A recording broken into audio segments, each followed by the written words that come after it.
Welcome to Chillin' 101. We hope this video helps. You start by confirming the exact TSP100III model and updating firmware. This prevents compatibility issues. Next, make sure you have the Wi-Fi SSID and password and a device on the same network. Once done, power the printer, and if the app asks, connect it via Ethernet or USB for initial configuration. This establishes a stable link. You're doing this so the printer receives correct network settings. Do not skip firmware or credential checks because they avoid wireless dropouts. Now configure the network using Star's WebConfig or the Cloud PRNT utility. You'll select the 4 GHz SSID and enter the password exactly because case or symbol errors block access.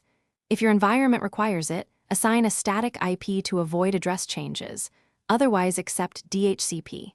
Apply the settings and let the printer request an IP, watch the status light, or print a network report to confirm. While it connects, the device negotiates encryption and confirms gateway and DNS, so printing can route correctly. Finish by installing the correct driver on your POS or computer and adding the printer as a network device using its IP address.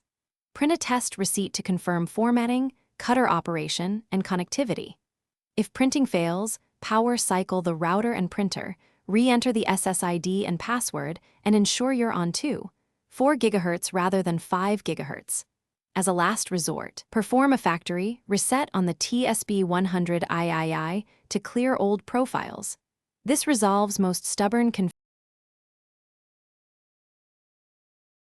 Thanks for watching. Consider subscribing if we helped you.